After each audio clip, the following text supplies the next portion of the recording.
दोस्तों, जंग के मैदान से जो सबसे बड़ी खबर आ रही है वो ये कि ईरानी मिसाइलों ने पूरे गल्फ में अमेरिका का रडार सिस्टम ध्वस्त कर दिया है और इसकी वजह से ईरान के ड्रोन, ईरान की मिसाइलें अमेरिकी बेसिस पर मनचाहे हमले कर रही है और अमेरिका इन हमलों के आगे बेबस दिख रहा है। अमेरिकी फौज ईरानी ड्रोन और मिसाइलों से कितनी घबराई है आप इस वीडियो से समझ जाएंगे। स्क्रीन पर ये जो वीडियो है ये बहरीन का है और यहाँ अगर आप गौर करेंगे तो आसमान में आपको एक ड्रोन दिखेगा जो तेजी से सफ़ेद गुंबद की तरफ बढ़ रहा है। अब ये जो ड्रोन है ईरान का शाहिद 136, इसको अमेरिकी रडार सिस्टम पकड़ नहीं पा रहा है, एंटी मिसाइल सिस्टम इंटरसेप्ट नहीं कर पा रहा है और ये ड्रोन सीधे रडार सिस्टम से टकराता है और पूरे रडार डोम को ध्वस्त कर देता है। अब इसी गुंबद में अमेरिका का 2AN रडार सिस्टम, जी हां, कई मिलियन डॉलर का रडार सिस्टम लगा था जिसे $20,000 के ड्रोन ने पूरी तरह से ध्वस्त कर दिया। और सिर्फ एक डोम नहीं है, ऐसे कई डोम बहरीन के नेवल बेस में, जो सबसे बड़ा बेस है बहरीन में अमेरिका का, उसको ध्वस्त कर दिया है। अब जंग के 8-9 दिन में किस तरह से गल्फ में अमेरिका की कमर टूट रही है, एक और वीडियो देखिए। ये वीडियो कुवैत का है, कुवैत के कैंप ब्यूरिंग का है और ये जो कैंप है अमेरिका का सबसे बड़ा गल्फ में कैंप है जहां हजारों सैनिक जो है वहां पर तैनात हैं। इसके अलावा वहां ट्रेनिंग होती है, हेलीकॉप्टर का भी बहुत बड़ा बेस है और यहां भी आप आसमान में देखिए एक ड्रोन आपको दिखेगा जो बिना रुके टारगेट की तरफ बढ़ रहा है। कोई भी एंटी मिसाइल सिस्टम अमेरिका की इसको रोक नहीं पा रही, रडार पकड़ नहीं पा रहा है और ये ड्रोन सीधे टारगेट पर जाकर लगता है जिसके बाद एक बड़ा धमाका होता है और ऐसा कहा जा रहा है कि अमेरिका को बहुत भारी नुकसान जान माल का उठाना पड़ा है कैंप ब्यूरिंग कुवैत में। अब दोस्तों, सच्चाई यह है कि जब से ईरान की फ़ौज ने हाइपरसोनिक मिसाइल का इस्तेमाल किया, जैसे खुर्रमशहर 4 या कद्र मिसाइल या फिर फतह मिसाइल, जो हाई स्पीड हैं, 15,000 किलोमीटर प्रति घंटा की रफ्तार से ज़्यादा इनकी गति है, स्पीड है, इनको अमेरिकन सिस्टम, रडार सिस्टम रोक नहीं पा रहा है। और उसकी वजह यह है कि ईरान के ड्रोन्स ने, ईरान की मिसाइलों ने सबसे पहले रडार पर हमला किया, अमेरिकी रडार पर, उसके बाद अमेरिका के थर्ड सिस्टम पर हमला किया, एंटी मिसाइल सिस्टम पर हमला किया, यानी पूरी तरह से रडार और एयर डिफेंस सिस्टम को ध्वस्त कर दिया, जिसके बाद ईरान मन चाहे टारगेट कर रहा है। अगर आप देखें, ये रिपोर्ट देखें तो कतर में जो अल उदेद बेस है वहाँ पर अमेरिका का रडार सिस्टम, जिसकी कीमत तकरीबन $1.1 बिलियन है, पूरी तरह ध्वस्त कर दिया है। इसी तरह से यूनाइटेड अरब एमिरेट्स में अल रुवैस, इस बेस पर भी radar system, third radar system और third anti missile system, $500 million की कीमत है, इसको भी ध्वस्त किया। कुवैत में कई फाइटर जेट्स ध्वस्त हो गए हैं और बहरीन, जिसकी तस्वीर आपने देखी, वहाँ पर भी महंगे रडार सिस्टम ध्वस्त कर दिए गए हैं अमेरिका। और आप कह सकते हैं कि बिना रडार सिस्टम के, बिना एयर डिफेंस सिस्टम के अमेरिका के लिए गल्फ के बेस से इस जंग को लड़ना वाकई मुश्किल होता जा रहा है। अब सच्चाई ये है कि जिस तरह से अमेरिकी फ़ौज, जिसको ट्रंप कहते हैं कि सबसे ताकतवर दुनिया की फ़ौज है, मिलिट्री इक्विपमेंट्स में, फाइटर जेट्स में, ट्रेनिंग में, रिसर्च में, वो क्यों नहीं ये ड्रोन रोक पा रही है?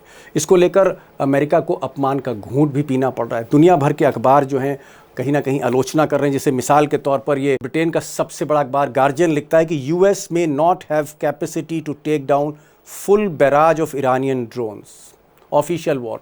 और ये कहा जा रहा है कि ईरान एक स्ट्रेटजी के तहत, एक रणनीति के तहत खूब सारे ड्रोन एक साथ एक टारगेट पर छोड़ता है, तकरीबन 100-125 ड्रोन। और उन ड्रोन्स को अगर अमेरिकन इंटरसेप्टर मिसाइल्स गिरा भी दें उसमें से 70-80, तो 5-10 ड्रोन कहीं ना कहीं टारगेट पर जाके लग जा रहे हैं। और ये भी देखने को मिला है कि ये जो ड्रोन्स की बौछार हो रही है, इसके पीछे से खुर्रम मिसाइल छोड़ी जा रही है या फिर फतह जैसी हाइपरसोनिक मिसाइलों से हमले किए जा रहे हैं, जिनको रोकना और भी ज़्यादा नामुमकिन हो रहा है अमेरिका के लिए। दोस्तों, ऐसा नहीं है कि अमेरिकन फ़ौज के पास टेक्नोलॉजी नहीं है या फिर युद्ध लड़ने की रणनीति नहीं है।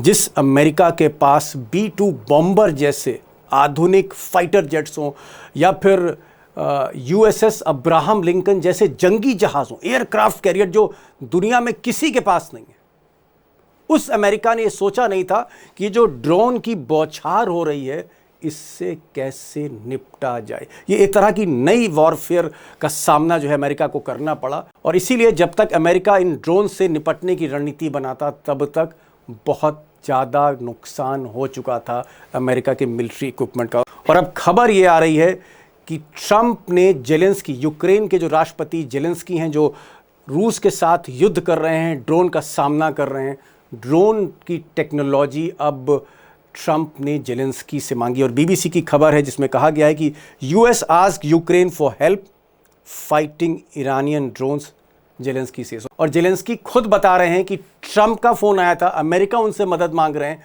कि किस तरह हमने रूस में पुतिन के ड्रोन अटैक का सामना किया और अब वही टेक्नोलॉजी हम अमेरिका को देने जा रहे हैं।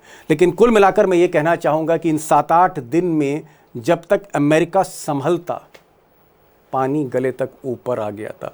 कई रडार सिस्टम ध्वस्त हो गए, कई एंटी मिसाइल सिस्टम उसके ध्वस्त हो गए। और ये सही बात है, बहुत से अमेरिकन बेस जो गल्फ़ में हैं वहाँ से सैनिक, ऐसा बताया जा रहा है, पलायन कर रहे हैं, भाग रहे हैं वहाँ से अमेरिका के सैनिक। अब दोस्तों, जो बड़ा सवाल है कि ट्रंप ने क्या जल्दबाजी में फ़ैसला किया, क्या नेतन्याहू जो इजराइल के प्रधानमंत्री हैं उनके प्रेशर में ट्रंप ने फ़ैसला ले लिया जंग लड़ने का, तैयारियां नहीं करी, जैसे ड्रोन से निपटना था, मिसाइल से निपटना था, ऐसी बहुत सी तैयारियां नहीं करी, कोऑर्डिनेशन बेटर नहीं हो पाया और जल्दबाजी में, ओवर कॉन्फिडेंस में ट्रंप आगे बढ़ गए।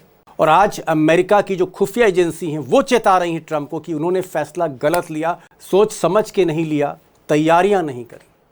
क्या वाकई ट्रंप फंसते चले जा रहे हैं? और ईरान जिस तरह से ड्रोन और मिसाइल से कहर बरपा रहा है, क्या कहीं ना कहीं ये युद्ध लंबा खिंचने जा रहा है और अमेरिका कहीं ना कहीं अपने ही जाल में फंसता चला जा रहा है। अब इसी को लेकर आज मैंने अमरीश मिश्रा, जो आप कह सकते हैं वॉर हिस्टोरियंस भी हैं, कई जंग उन्होंने कवर करी हैं और ख़ासकर ये जो मिडल ईस्ट का एरिया है उसको बहुत अच्छी तरह से जानते हैं, टेक्नोलॉजी भी जानते हैं। कुछ सवाल मैंने किए हैं उनसे, उस पर ज़रूर गौर करिएगा। लेकिन एक छोटी सी गुजारिश, बहुत छोटी सी गुजारिश है, क्योंकि आपके हौसलों से, आपकी हौसला अफजाई से ये आवाज़ आप तक पहुंच रही है। आप ही की आवाज़ है, मेरी आवाज़ नहीं, आपकी आवाज़ है जो आप तक पहुंच रही है। इसलिए मैं चाहूँगा कि अगर आपने इस चैनल को सब्सक्राइब नहीं किया तो प्लीज़ इस चैनल को सब्सक्राइब करिए और अपने दोस्तों से भी कहिए कि वो इस चैनल को सब्सक्राइब करें, लाइक करें उसको। और अगर ये वीडियो आपको पसंद आता है तो आप ज़रूर कमेंट बॉक्स में लिखें कि क्यों आपको पसंद आया। और अगर वीडियो पसंद नहीं आया तो भी आप लिखिए कि इस वीडियो में मेरी तरफ से, मेरी टीम की तरफ से क्या कमी रह गई थी, उसका भी जिक्र करिए कि अगला वीडियो थोड़ा और बेहतर जा सके। तो चलते हैं सीधे अमरीश मिश्रा के पास। अमरीश भाई, जो पहला सवाल ये है कि वो अमेरिकी फ़ौज जिसके पास B-2 बॉम्बर जैसे फाइटर जेट्स हों, F-35 हो, उसके पास यूएसएस अब्राहम लिंकन जैसा जंगी जहाज हो कि लोग गश खा जाते हैं नाम सुन के, वो ड्रोन नहीं रोक पा रहा, वो मिसाइल सिस्टम नहीं रोक पा रहा, उसके रडार ध्वस्त हो रहे हैं, उसके सैनिक मारे जा रहे हैं, कहीं पर बंधक बन रहे हैं। ये अफरा तफरी कैसे मची हुई है साहब? ये ट्रंप ने क्या कर दिया? दीपक जी, ये जो जंग है ना, इसके पीछे कोई प्लानिंग नहीं थी।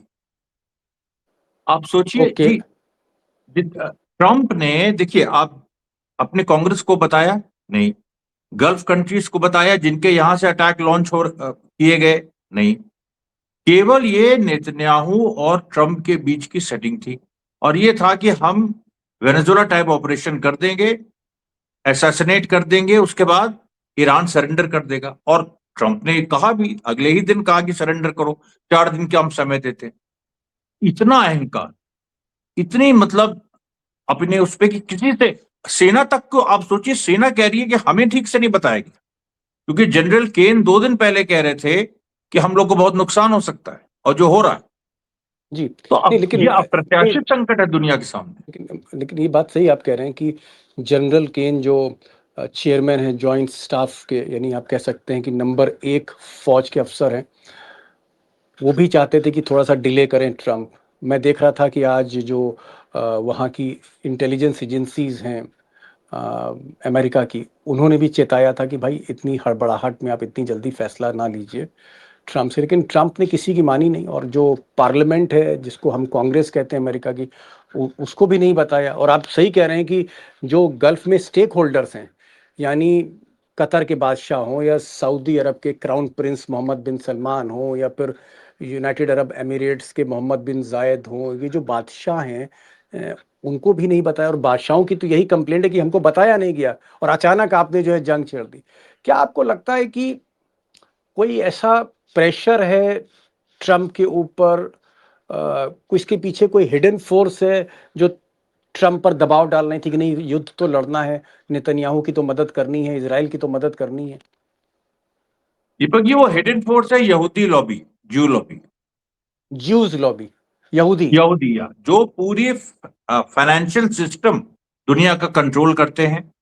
बड़े बड़े परिवार हैं जो सबसे ज्यादा पूंजी उन्हीं के पास है, और अमेरिका के एक तरह से आधे से ज्यादा कांग्रेसमैन उनकी पेरोल पे हैं, लिटरली उनको पैसा देते हैं। Okay okay okay. और अमेरिका में एक कहा जाता है कि अगर आपके पास यहूदी लॉबी का सपोर्ट नहीं है तो आपका प्रेसिडेंट बनना या इवन चुनाव जीत जाना बहुत मुश्किल है। मतलब ऐसा आप नहीं कह रहे चुनाव हैं जीतते हैं। कि यही अमेरिका के मिस्टर अंबानी और अडानी है, यहूदी लॉबी ही, बिना इनके सुपर चुनाव नहीं जीत सकते आप? नहीं, अडानी अंबानी इनके सामने कुछ नहीं है। सुपर सुपर मतलब सब आप मिला दीजिए, टाटा बिरला अडानी अंबानी, हिंदुस्तान के सब, पूरे एक एशिया के एक सब मिला दीजिए, एक एलॉन ये सब मस्क तो इन पर भारी पड़ जाएगा। इंटरनेशनल प्लेयर्स हैं, लोग बहुत बहुत बड़े। तो अब इनका, अब सोचिए, अब ये लोग जो हैं बेसिकली सोचते हैं कि हमने हमला किया, हमले से इमाम खान ने असैसिनेट हुए, स्टॉक मार्केट बना, हमने 2 दिन में इतना कमा लिया, फिर उसको स्टॉक मार्केट को गिरा दिया, उसके बाद फिर चढ़ा दिया। तो ये लोग बेसिकली अपने उससे सोचते हैं कि जो वॉर्स हैं, जो इस तरह की चीजें हैं, वो अपने नफे नुकसान, और वो भी स्टॉक मार्केट के स्पेकुलेटिव मनी जो है उसके लेकिन अब तो, उस दिमाग से सोचते लेकिन नहीं, आप हैं। ठीक कह रहे हैं कि ट्रंप ने हड़बड़ाहट में फैसला लिया और अमेरिकन मीडिया में भी आ रहा है। लेकिन अब तो ट्रंप कह रहे हैं कि मैं बर्बाद कर दूंगा ईरान को। आज उन्होंने वहाँ के जो तेल के कुएं हैं, तेल के डिपो हैं, वहाँ पर भी हमला किया है। पूरे तेहरान में चारों तरफ धुआं ही धुआं है।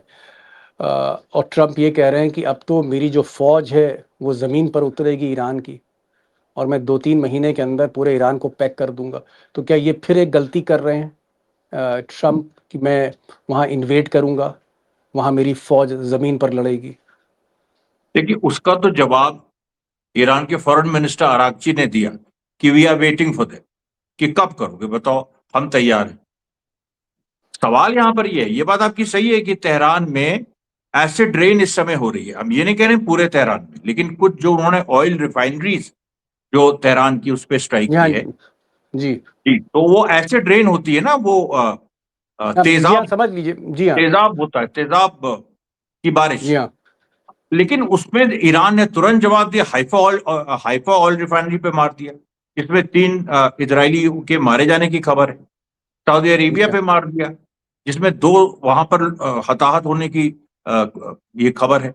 तो अब सवाल यहां पर यह है कि इस तरीके के चीजों को करके, अच्छा 2-3 चीजें आपको और बता दूं जो शायद नहीं हो, कि जो ईरान की ऑयल फैसिलिटीज है उनको स्पेशल कमांडो रेड के थ्रू सीज करने की बात है।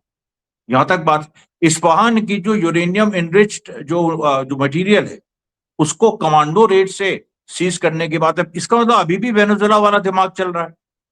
ट्रंप अभी का। भी इतना धोखा खाने, मतलब इतना उनके कितने रडार नष्ट हो गए। न्यूयॉर्क टाइम्स कह रहा है कि $6 बिलियन का नुकसान ऑलरेडी हो गया है, और $1 बिलियन रोज नुकसान हो रहा है। तब भी ये वही सोच रहे हैं कि अभी भी स्पेशल रेट कर दो और ये कर दो, न्यूक्लियर उठा लो। अरे न्यूक्लियर उठा लो कमांडो कि भाई। कमांडो ऑपरेशन आप कह रहे हैं करना चाहते हैं? हाँ, अच्छा, एक हाँ, मैं आखिरी सवाल कर रहा हूँ क्योंकि समय भी है, और क्योंकि आज वर्ल्ड कप था तो थोड़ा वीडियो भी देर से जा रहा है। भारत की जीत, उसके लिए मैं सबको मुबारकबाद भी दे रहा हूँ, आपको भी बधाई देता हूँ भारत की जी, जीत के लिए, वर्ल्ड चैंपियन बनने के लिए। आखिरी सवाल है क्योंकि समय कम है, थोड़ा हम लेट भी हो रहे हैं। क्या आपको लगता है ये जंग लंबी चलेगी? 5-6 महीने आपको लग रहा है जंग चलेगी? और जितनी लंबी जंग चलेगी ट्रंप उलझते चले जाएंगे? बिल्कुल, देखिए अभी ये जो इनका माइंडसेट है वो कहीं से भी कुछ बदला हुआ नहीं लग रहा है। अभी भी ये वही सोच रहे हैं, ये एक दो इस तरह की चीजें और करेंगे जिसमें इनके हाथ जलेंगे, और जब हाथ जलेंगे तो उसके बाद ये क्या करेंगे, क्योंकि अब ये पीछे कैसे हटे। सवाल ये है कि कुछ तो इनको चाहिए कि ये पीछे हटे, पीछे हटने का कोई सवाल ही नहीं है। अब इनके पास कोई ऐसा मौका ही नहीं है। और अगर ये कमांडो रेड करते हैं, कमांडो रेड अमेरिका ने पहले भी की थी ईरान में, जिमी कार्टर के समय, जब ये हाथ इस्लामिक जल गए थे। क्रांति, उसमें जी, उसमें क्या हुआ था उसका आज मतलब जिमी सबसे कार्टर की राजनीति शर्मनाक, खत्म हो गई थी। जी हाँ, सबसे शर्मनाक चैप्टर अमेरिकन आर्मी का है वो।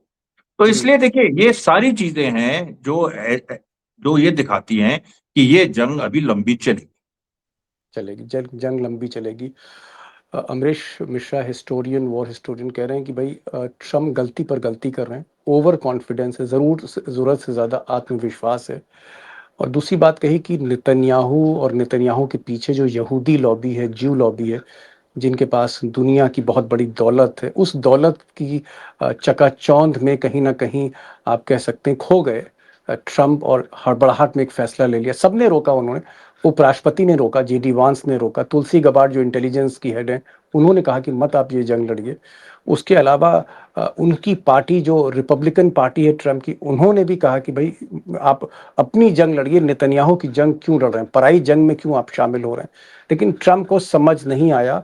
और आप सोचिए कि जिस मुल्क के पास B-2 बॉम्बर जैसा जहाज हो, USS Abraham Lincoln, USS Ford जैसे जंगी जहाज के बेड़े हों, वो ड्रोन से मात खा रहा है। ड्रोन से millions of billions of dollar का मिलिट्री इक्विपमेंट खत्म हो रहा है। तो लैक ऑफ प्लानिंग है, और देखना है कि आगे ट्रम्प क्या करते हैं और गलती करते हैं। लेकिन एक चीज़ मैं दोस्तों ये कहना चाहूँगा कि ईरान वेनेजुएला नहीं है, ईरान वेनेजुएला नहीं, बहुत बड़ा मुल्क है, और पिछले 20-22 बरसों से सिर्फ युद्ध की ही तैयारी कर रहा था। तो जिसकी जो तैयारी होती है वो दिखती है। और जो भी संसाधन है इस वक्त ईरान के पास, सैंक्शंस लगने के बावजूद, इन्फ्लेशन के बावजूद, करेंसी उनकी जो है एकदम पूरी तरह से चौपट, उसके बावजूद जिस जिगरे से ईरान लड़ रहा है, ये वाकई अमरीश जी जैसे जो एक्सपर्ट्स इस पर किताबें लिखेंगे कि भाई जज्बा क्या होता है। भाई अमरीश भाई, बहुत अच्छा लगा, हाँ, और आप आए और इतने शॉर्ट नोटिस पर आए, थैंक यू सो मच। और ऐसे ही आप जो इस तरह की चीज़ें हैं, एनालिसिस जो हैं आप करते हैं, करते रहिए कि हमारे दोस्तों को आसानी से ये जंग समझ में आए, ट्रम्प की गलतियां भी समझ में आए, और ईरान की खूबियां भी समझ में आए, और कहाँ पर कौन जो है वो हावी हो रहा है, कौन पीछे जा रहा है, ये भी हम एनालिसिस करते रहे। Thank you so much sir, thank you so much for joining this thank program, thank you so much.